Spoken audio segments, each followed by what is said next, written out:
I'm Judge Faith Jenkins, and this is Divorce Court. All kinds of couples with problems come to me for advice. Can I be in a relationship with someone that I really don't trust? Trust is lost in buckets and gained in drops. Others need a lighter touch. It's only been 3 years. You've been back together 7 hours and 12 minutes. I hope you can make it to dinner. But most people just need some of my tough love. You're problematic on many levels. You know nothing about commitment, monogamy, integrity, and loyalty. Now, join me in Divorce Court for today's case. She ignored the red flags in the beginning of the relationship and now says she married a controlling narcissist. He decided to leave his wife because of their issues, but now says he made a mistake. Will she take him back? That's today's case on Divorce Court. Court is now in session. The Honorable Judge Faith Jenkins presiding. Your Honor, our virtual audience is filled with your super fans. Today's super fan of the day is Dominique from our capital city, Washington, D.C. It's amazing to have you with us today, Dominique. As my special guest, I'm sending you an autographed copy of my book, Sis, Don't Settle. Your Honor, this is the case of McCoy versus McCoy. Thank you, Juan. Miss Gwendolyn McCoy. Yes, Your Honor. You have brought your husband, Mr. Mark McCoy. Yes, Your Honor. To divorce court today. The two of you have been married 4.5 years. Yes. You are on the verge of a separation, potentially a divorce. You're here, ma'am, because you are trying to decide whether to move forward or save your marriage. Yes, Your Honor. But first, I'd like to start with you, Miss McCoy. Why don't you start by giving me some background and telling me what brought you to divorce court today? Yes, Your Honor. About 5 years ago, I met Mark. I was his waitress. I'm into hospitality. I met him at an after spot, and we exchanged numbers. There was so many things that I admired about him. I automatically started to look into being with this man. And after we established a love relationship and he told me that I was his queen, I felt that that was really what it was, and I was gonna stop at nothing to make sure that we got married and had a happy life. And so you did get married. Yes. But you said the life hasn't been so happy. What do you have to say about why you ended up here, Mr. McCoy? Well, ma'am, I don't trust her. That's one of the things.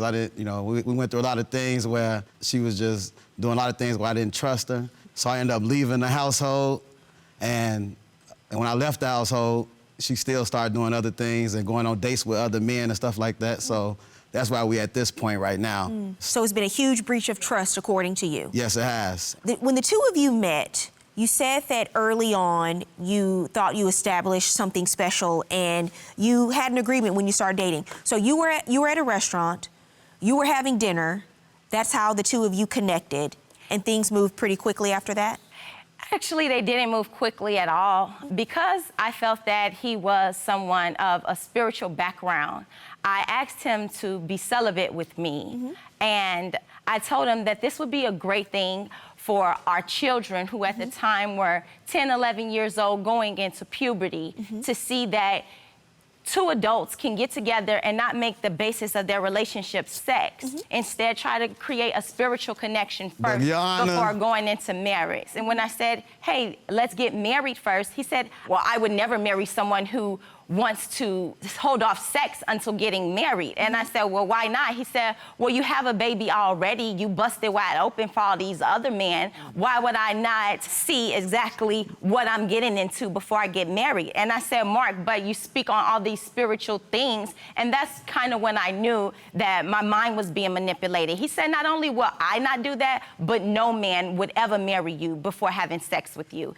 And it just really crushed my spirit. I was broken. So you said for 8 months you were celibate in the relationship. That was before you got married? I gave in because I felt like it's what I had to do to keep him.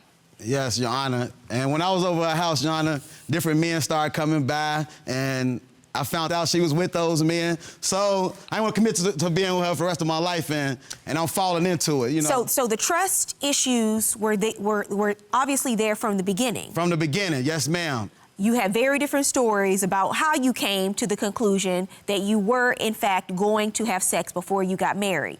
But then you go on, you obviously work out your differences, whatever you thought about it, because you proposed. That's true, that's correct. You asked her to marry you. Because that's after I got it, and then I kind of realized, okay, it ain't that bad, you know. So You know, at that time, I was okay, I'll go ahead and marry you. So that's what precipitated your marriage. It ain't that bad. What precipitated our marriage was the fact that soon as we did and I gave in, I got pregnant right away. But before I even knew I was pregnant, we tried to merge our families and we went on a water park trip. And at the end of the water park, I pulled my son to the side and I asked, "Do you think this is good for us?" And he said, "Yes, Mom, I like it, but his family members told me that he wouldn't marry you unless you got a job." At that point, I was so hurt because I knew that I had a goal and a vision for my life, and I thought he was on board and supported those things. What's your response to that? What happened at the water park? I was still getting to know her, and she was quitting her job. She only had a job for a second, and then she started her own business. But her business wasn't doing well at all. And she's like she said in the beginning, she's inspired by me. You know, so that's why I started making to-do lists for her and say, hey, you got to follow this structure. And she liked that. What do you have to say about the list? Those lists were what I did believe at the time because of his military background, something to kind of create order and help our relationship evolve along with our lifestyles. But he would tell me that once I did everything on the list, I would get rewards, like maybe a day without the kids, and he would never, ever give me any rewards. Mr. McCoy, first of all, thank you for your service. Appreciate you, ma'am. But I do find that when I have people here, often in military backgrounds, this order and this structure does tend to seep into the marriage. Roger that. In a way where the spouse still feels like they're a part of that background. Well, you were in the military Marines. You understand what I'm saying? You got to learn how to separate your home life from military life. She didn't enlist in the armed forces. She enlisted to be in a relationship. I send a picture of me asking, "Is this smoothie okay?" She was on a fast with the pastor, that's true. And yeah, she's sending pictures with a smoothie, a straw in her mouth. The next day is, oh, okay, now I have a sausage McMuffin. Can I eat this, Pastor?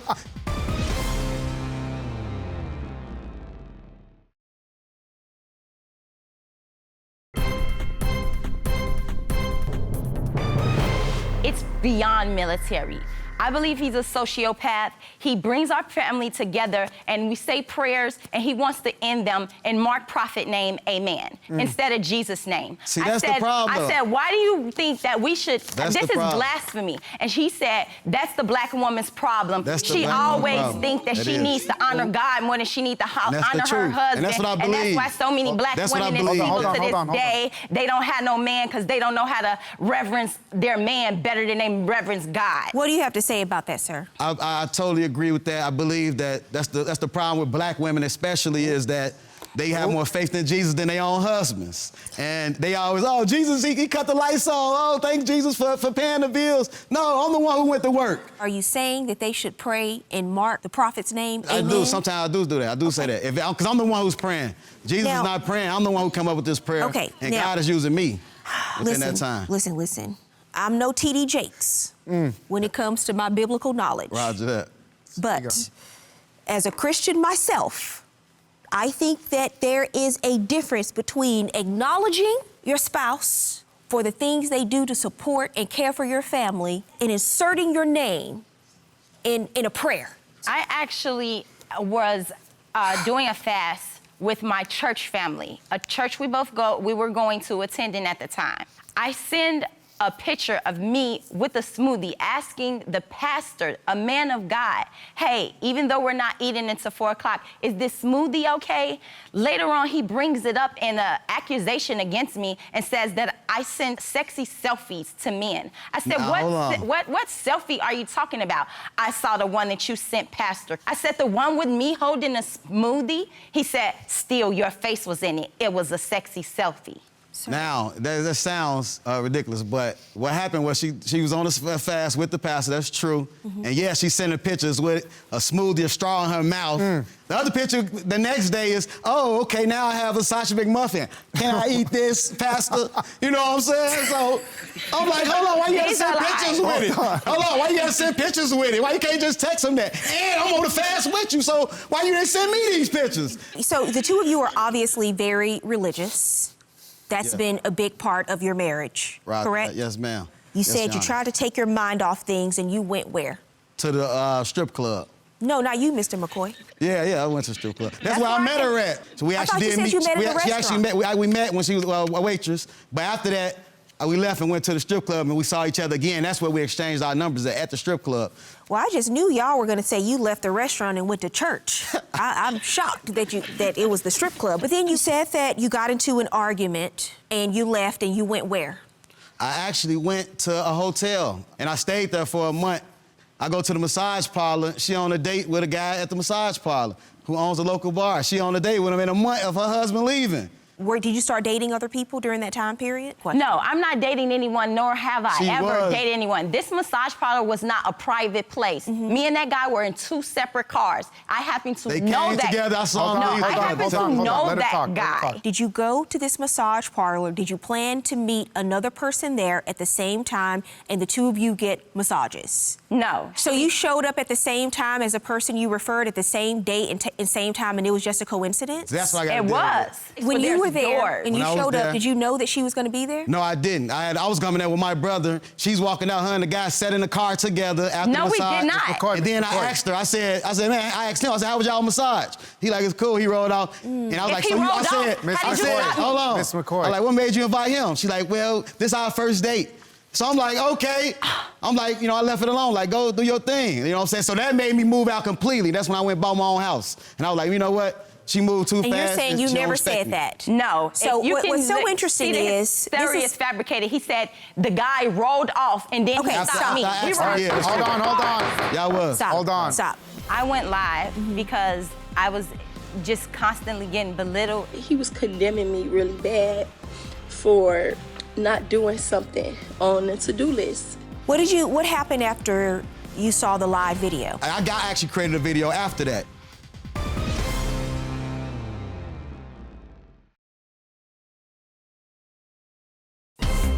If you'd like your case to be heard on divorce court, call us toll-free 1-877-311-2222 or log on to our website at divorcecourt.com. Miss the show? Watch full episodes on our streaming platforms and follow us on social media for exclusive content. We've talked about a few different scenarios that have happened over the course of this tumultuous marriage at this point. And I've asked very specific and detailed questions, and both of you have given very different answers. So one of you decided to come into court today and perjure yourself. That's true. You went on social media and went live. Who did that? I went live because I was just constantly getting belittled, and he would tell me things like, I'm no Michelle Obama, I'm not his Michelle Obama, constantly compare me to his workers at his office. I just told everyone that bullying is not cool. One day he was eavesdropping on my conversation with my grandmother, and he came in, and then he said, who was you telling all our business to? And I said, I was just talking to my grandmother. And he said, well, I guess it's okay if you could talk to your grandmother since your mother's dead. No, I didn't say it like that. That's exactly how he said it. I agree with her talking to her grandma. She talked to everybody, as you can see. Like she said, she go on live and tell our business. And she'd talk to all her family members. So now I tell her, don't talk to your sister. Don't talk to your single friends. Don't tell everybody on social media. But, okay, I understand your mother is not here, passed away.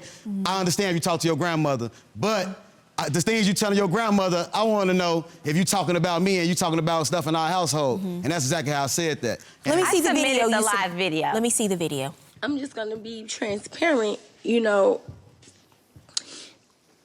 I've been being bullied for years now. Years.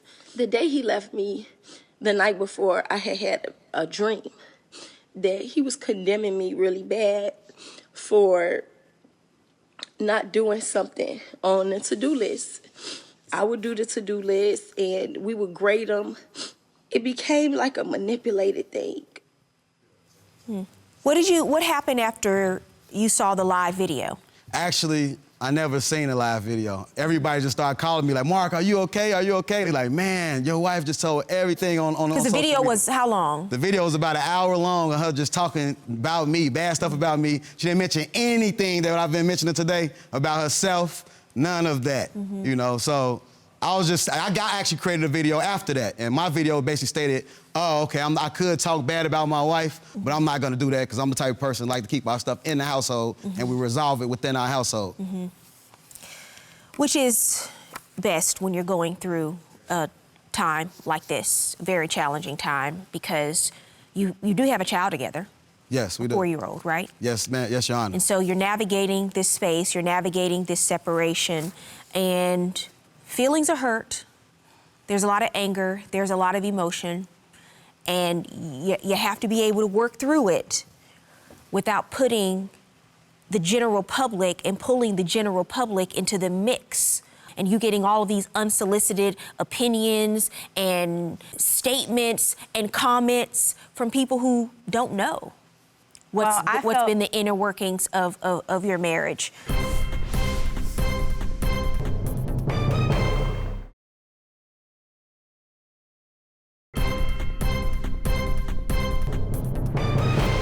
Do either of you believe that this marriage can be saved? Yes, I do, Your Honor. And you don't? No, I don't, Your Honor. Just the mere fact that the two of you have come in and told so many completely different stories about the same incidents, you are so far apart, not only emotionally, physically, you've now separated, but with reality. The reality of what's happened between the two of you, you don't even agree on that. Before you got married, you realized you were being manipulated about sex, according to you. I know you disagree. You were being manipulated about sex. You were being manipulated about who he was. But you said you realized these things prior to you getting married. You said that you had all of these trust issues before the two of you got married, that you suspected that there were other men that she was dating before you got married. So what happened is none of these issues were resolved when you got married. They were only exacerbated. They were only compounded by the fact that now the two of you are together trying to combine these lives, and everything you said in the beginning, those red flags that you ignored, they bubbled up in the end. There's a lot of hurt between the two of you. There's a lot of anger. There's a lot of animosity, and you have a 4-year-old child to raise. So now you have a different decision to make, because no matter what happens with the dissolution of the marriage, because it takes two, you're separated. From what I've heard, you need to continue that separation right now, because it's gotten to a place where you're hurting each other, not only privately, but publicly. When you go public with all of these things, it can affect someone's livelihood, their reputation, their ability to be a good parent because of work. You have to think long and hard about doing those things. Because the goal is, when you go into a relationship, it will never be healthier than the two people who are in it. So no matter what happens, you work again to be healthy and whole people. And that's how you're able to be good co-parents. That's how you're able to treat each other right, no matter what happens with the relationship. But just as individuals who have to navigate this space now of being a part of each other's lives because you have a child together. Good luck to both of you.